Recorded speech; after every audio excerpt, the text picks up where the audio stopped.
बच्चों, आज हम पाठ 2 राम लक्ष्मण परशुराम संवाद की व्याख्या समझेंगे।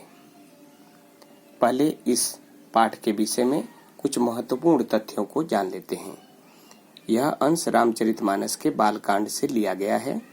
सीता स्वयंवर में राम द्वारा शिव धनुष के भंग के बाद मुनि परशुराम को जब यह समाचार मिला तो वे बहुत क्रोधित हुए और उसी सभा में उपस्थित हो जाते हैं। शिव धनुष को खंडित देखकर वे आपे से बाहर हो जाते हैं। राम के विनय और विश्वामित्र के समझाने पर तथा राम की शक्ति की परीक्षा लेकर अंततः उनका गुस्सा शांत होता है। इस बीच राम, लक्ष्मण और परशुराम के बीच जो संवाद हुआ उस प्रसंग को यहाँ प्रस्तुत किया गया है। परशुराम के क्रोध भरे वाक्यों का उत्तर लक्ष्मण व्यंग वचनों से देते हैं। इस प्रसंग की विशेषता है लक्ष्मण की वीर रस से पगी पंक्तियों, व्यंग्योक्तियों और व्यंजना शैली की सरस अभिव्यक्ति। तो आइए इस पाठ के अंतर्गत अब हम समझने का प्रयास करते हैं कि किस प्रकार से इस पाठ में दोनों लोगों के बीच में संवाद हुआ है।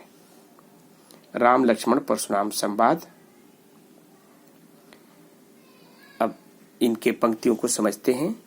नाथ शंभुधन भंजनिहारा, हुई हैं केउ एक दास तुम्हारा। नाथ मतलब परशुराम जी को नाथ शब्द से संबोधित करते हैं। शंभुधन यानी शिव के धनुष को तोड़ने वाला, भंजनिहारा तोड़ने वाला, हुई है मने होगा, केउ मने कोई, एक दास तुम्हारा, आपका कोई दास ही होगा, ऐसा कह करके राम संबोधित कहते हैं और इस बात को टालने का प्रयास करते हैं। आय सुकाह कहिए किन मोहि, कहते हे महामुनि, आप किन कारणों से यहाँ आए हैं, आज्ञा कीजिए, उन बातों को बताइए, आप अनावश्यक क्रोध नहीं कीजिए। सुन रिसाय बोले मुनि को ही, इस पर क्रोधित होकर परशुराम जी बोलने लगते हैं। सेवक सो जो करे सेवकाई, कहते हैं कि सेवक वही होता है जो सेवा का कार्य करता है। अरि करनी करी करिए लड़ाई, अरि मने शत्रु, शत्रुता का कार्य करने वाला लड़ाई करने योग्य होता है।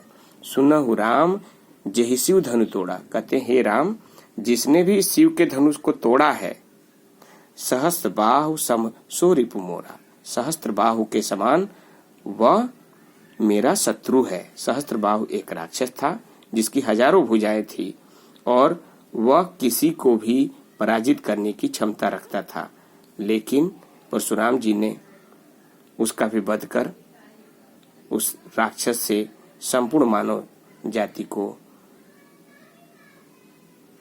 उनकी रक्षा के लिए उनको रक्षा प्रदान किए। और सो बिलगाव बिहाई समाजा, कहते हैं कि हे राम, उसे कह दो कि वह स्वयं इस समाज से अलग हो जाए। बिलगाव मने अलग होना, बिहाई मने अलग होकर, समाजा मने समाज से।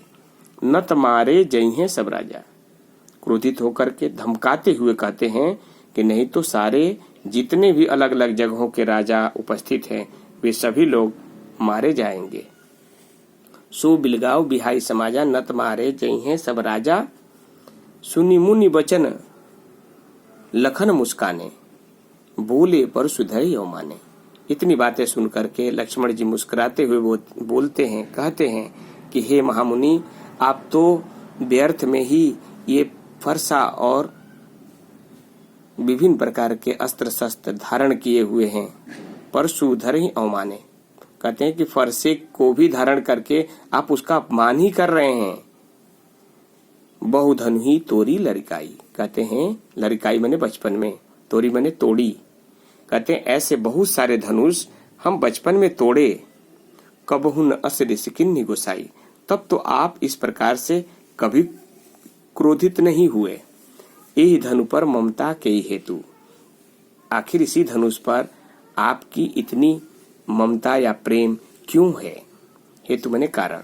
सुनि रिसाई कह भृगु कुल केतु। इस पर क्रोधित होकर के भृगु वंश के परशुराम जी कहते हैं, रे नृप बालक काल बस बोलत। कहते हैं कि मूर्ख बालक, तुम केवल काल के वशीभूत होकर के बोल रहे हो। ताहि न संहार, इसीलिए तुम्हारी बात, तुम्हारी जिह्वा तुम्हारे कहने वाली बातों को संभाल नहीं पा रही है।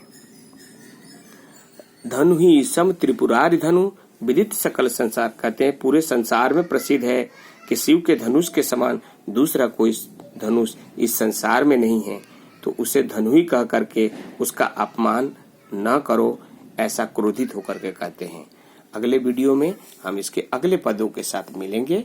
तब तक के लिए धन्यवाद।